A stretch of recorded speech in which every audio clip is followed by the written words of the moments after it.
Well, welcome back to Wojo Homestead. I'm Erik, and I wanted to start things off by saying thank you.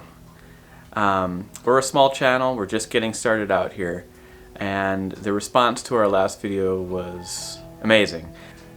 I just wanted to say thank you to all of the other beekeepers and even just people who were interested in beekeeping. Just all the responses to the last video, it helps us to continue on doing what we're doing here with the channel.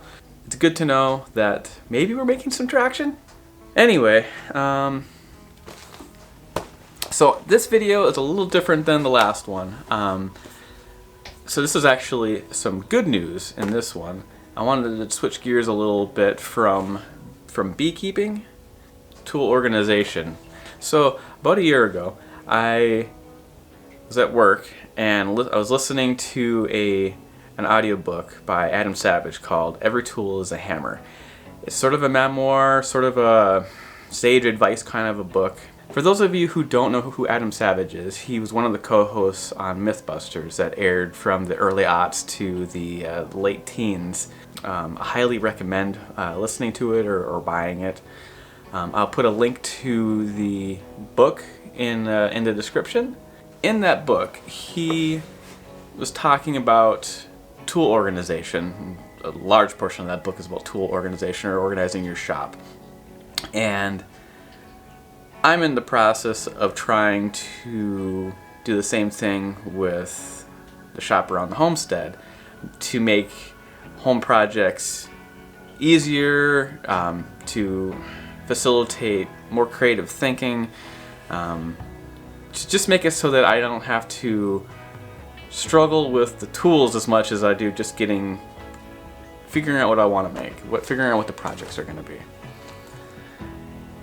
And one of the things, he has a philosophy, and I don't know if he came up with it. He refers to it as first order retrievability. And what that means is basically having things available within arm's reach, or you can see them. You don't have to go digging for them. They're not at the bottom of a box or at the back of some shelf, like in some tool drawers or something like that. As he would say, drawers are where tools go to die. Because if you can't remember that you have the tool, you might as well have never bought it. The primary motivator for this first order retrievability is the ability to see all your tools at a glance, to just be able to look around and be able to see them. And for some people that might not be what you want, but I wanted to give it a try. And he has a YouTube channel called Tested, and he does all kinds of different things: museum tours, shop builds, talking about tools, talking about just making in general. Anyway, so a tool cart isn't like a new thing. Adam Savage didn't invent this thing, but what I feel like he did is he took it from just the regular flat push carts that you normally see and turned it into something almost akin to a ladder. And I could have bought something, but when I started looking around on Amazon and other sites, the amount of money that they wanted for what it actually is, it was too much. It was out of my price range. They wanted $300-400. I wanted something that was good quality, and so I decided, well, I wasn't finding what I was looking for online. Why buy it when you can make it yourself? So after I decided that this tool cart was a thing that I wanted to build, I had to figure out what was it going to look like. So I had to make some sketches. And then I had to think about it for a long time. I decided to start off with a ladder design, almost like a small step ladder, and the rungs of the ladder, where you normally would put your feet, are angled so that the handles of the tools are facing more outward, so that it'd make it a little easier to grab the handles. Plus, it had the side benefit of made the overall structure stiffer, because normally when you have like a step ladder or something like that, you have to have little cross members on it or gussets in order to keep the ladder from just falling over when you stand up on it. In this particular case, I didn't want to have any of that additional support structure. I was going for a clean design. I didn't want to have extra bits and pieces anywhere. So got a lot of open space on it still. There's a lot of space even on the rungs of the ladder.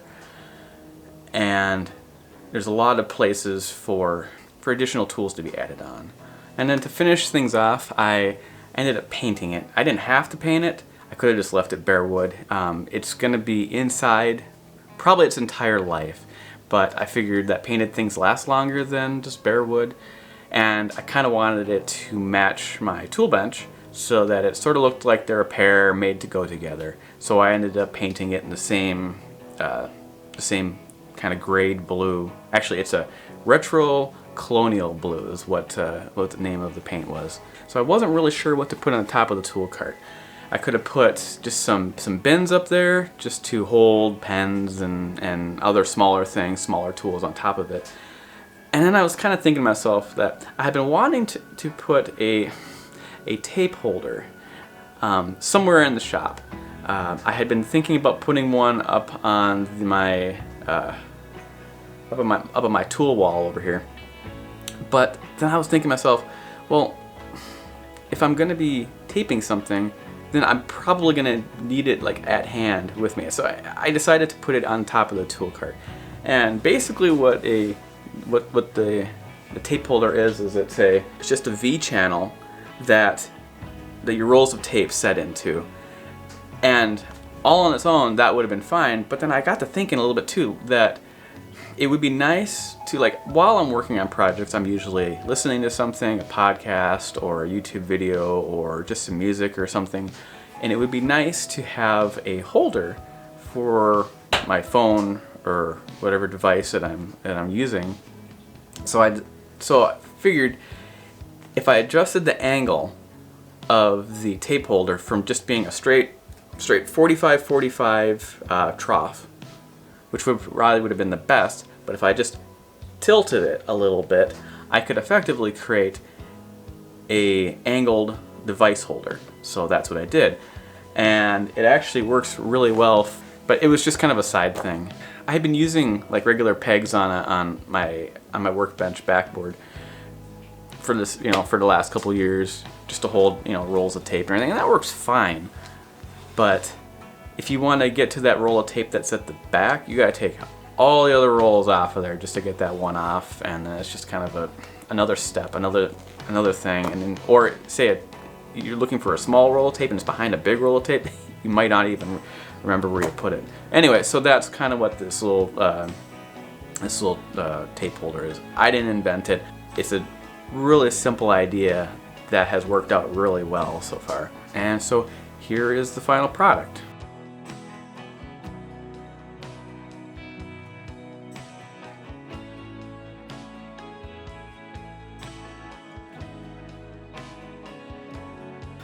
Alright, so what did I learn from this project, and how would I have done it differently? Or how will I do it differently in the future? Because this probably isn't the last time that I'll build something like this. I would probably put better casters on it. The ones that I have on there work just fine, but they have a locking mechanism on it, but it's hard to lock and unlock it. I wanted something where I could kind of park it in place and it wasn't just going to kind of roll around on me. But the ones that I put on there, they were inexpensive, and that's the main reason why I ended up getting them, just to try it out. So I would get ones that have a bigger locking mechanism on them. Another thing that I kind of messed up on is when I was making the holes for the hammers, they weren't quite big enough, and I had to kind of go back and open them up a little bit. So it's not a huge deal, but I would make the holes a little bit bigger. I think I did it like an inch and a quarter, and I probably should go closer to like 1.5 inches. It wasn't off by much, but it was enough where some of the hammers I have just wouldn't fit in there, so I had to open it up a little bit. So another thing I might add on to it at some point is I might add a power strip, partly so that I can charge my phone or whatever device that I have on it. But another thing is it's kind of like I have a lot of corded tools, and it would be nice to have the ability to plug them in right where I'm working. I don't know if that's going to fix my problem, but I think it might make things a little bit more convenient so that I'm wrestling around with cords a little bit less. Alright, so one thing I learned from this project is that I actually have a lot less tools than I thought I did. I have a variety of toolboxes with all manner of different stuff in there, and I found out that a lot of it was just kind of odds and ends and junk from previous projects, wasn't actually tools. So I have a lot less tools than I thought I did, which is good and bad at the same time. It's good that I know now more what I have because it's available. It's not just hiding, which is the whole point of this whole project. So the bad side to that is, well, I've got more tools that I have to get. The plus side is I have more tools I've got to buy. It's kind of a good and a bad thing at the same time. This was just kind of showing you another aspect to this whole homesteading. Tool organization is kind of a big one when you're constantly building things, fixing things. So I want to thank you for watching, and if you like this kind of content, please let us know in the comments. If you feel like the video has earned it, we appreciate you hitting the like button. But thank you again. Until next time.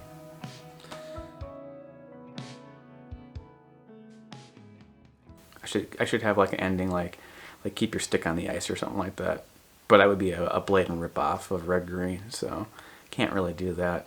Probably get a copyright infringement or something.